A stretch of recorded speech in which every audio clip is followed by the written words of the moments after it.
Hello friends, welcome to GK study. तो जिनकी तस्वीर आप सामने देख रहे हो, इनका नाम है मिर्ज़ा हमीदुल्ला बेग। और मिर्ज़ा हमीदुल्ला बेग के बारे में आई थिंक हिमाचल के सभी स्टूडेंट्स जो कम्पिटिटिव एग्जाम की तैयारी कर रहे हैं वो अच्छे से जानते होंगे कि जो मिर्ज़ा हमीदुल्ला बेग या फिर आपने एमएच बेग के नाम से सुना होगा कि first chief justice of Himachal Pradesh high court जो बोला जाता है वो मिर्ज़ा हमीदुल्ला बेग को बोला जाता है। वैसे ये थोड़े ही टाइम पीरियड के लिए रहे, 1 ईयर के लिए स्टार्टिंग में जब हिमाचल हाई कोर्ट की स्थापना की गई थी, ठीक है। तो तब जाकर जो है वो इन्हें first chief justice of Himachal Pradesh बनाया गया था। तो कई बार डायरेक्टली एग्जाम में क्वेश्चन आ जाता है।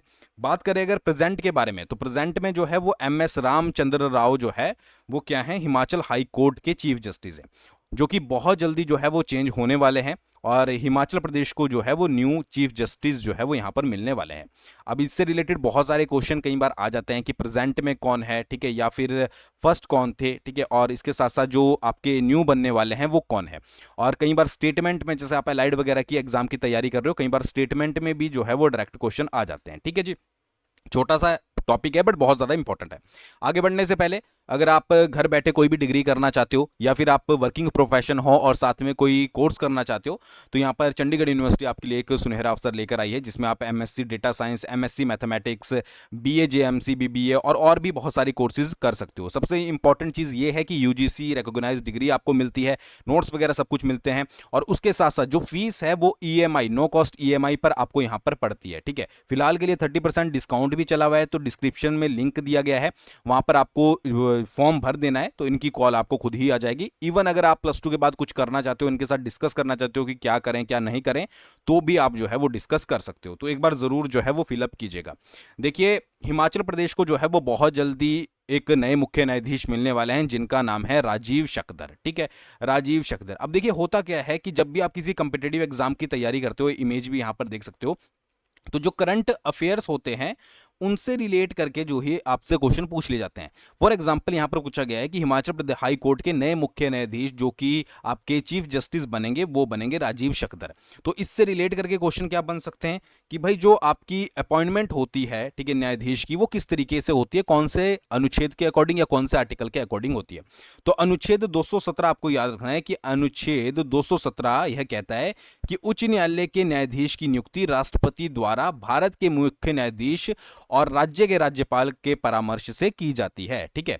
कौन करेगा? जो आपकी नियुक्ति करता है वो आपकी प्रेसिडेंट करता है, प्रेसिडेंट करता है।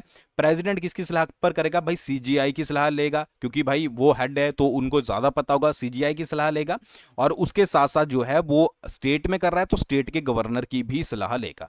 तो ये आपको इंपॉर्टेंट याद रखना है। और आर्टिकल कौन सा है? आर्टिकल 217 है, जो कि बहुत ज्यादा इंपॉर्टेंट है। वैसे तो बहुत सारे हाई कोर्ट से रिलेटेड आर्टिकल्स होते हैं, बट एक आर्टिकल और आपको यहां पर याद रखना है, संविधान का अनुच्छेद 224A, आर्टिकल 224A, ठीक है। 224A के अंतर्गत सेवानिवृत्त न्यायाधीशों को नियुक्ति का प्रावधान मिला है कि ऐसे जो आपके जज होते हैं जो कि रिटायर हो चुके हैं, उनको दोबारा से आप जो है वो अपॉइंट कर सकते हो, किसमें? हाई कोर्ट में। ये किसके तहत बताया गया है? ये आर्टिकल 224A के तहत जो है वो बताया गया है। तो दो बहुत ज्यादा इंपॉर्टेंट है, एक तो आपकी नियुक्ति हो गई, ठीक है, कि कैसे नियुक्त किया गया है उनको, और दूसरी होगी आपकी जो है वो सेवानिवृत्त न्यायाधीशों की नियुक्ति, कि एक बार जो रिटायर हो गया है उसको दोबारा से जो है वो नियुक्त करना। तो किसी राज्य के उच्च न्यायालय का मुख्य न्यायाधीश राष्ट्रपति की पूर्व सहमति से किसी व्यक्ति जो उस उच्च न्यायालय का या किसी अन्य उच्च न्यायालय में न्यायाधीश का पद धारण कर चुका है, उस राज्य के उच्च न्यायालय के न्यायाधीश के रूप में कार्य करने के लिए अनुरोध कर सकता है।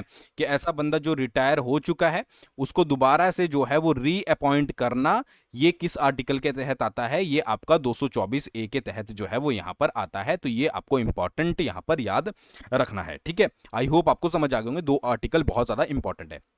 अच्छा, जो राजीव शकदर हैं मुख्य न्यायाधीश, ठीक है, न्यायाधीश राजीव शकदर अभी दिल्ली हाई कोर्ट में अपनी सेवाएं दे रहे हैं। और जस्टिस राजीव शकदर वर्ष 2008 में दिल्ली हाई कोर्ट से न्यायाधीश नियुक्त हुए थे। अच्छा, जो अभी प्रेजेंट में एमएस रामचंद्र राव हैं, इनको कहाँ पर ट्रांसफर किया गया है? इनको जो है वो झारखंड ट्रांसफर किया गया है। तो ये सारे पॉइंट आपको इंपॉर्टेंट याद होने चाहिए, और कौन नए बन रहे हैं वो भी आपको पता होना चाहिए, क्योंकि ये जो करंट अफेयर होते हैं ये डायरेक्टली जो है वो आपसे एग्जाम में पूछ लिए जाते हैं, ठीक है। तो आई होप आपको समझ आ गया होगा। थैंक्स फॉर वॉचिंग, बहुत जल्दी मिलेंगे नेक्स्ट वीडियो के साथ।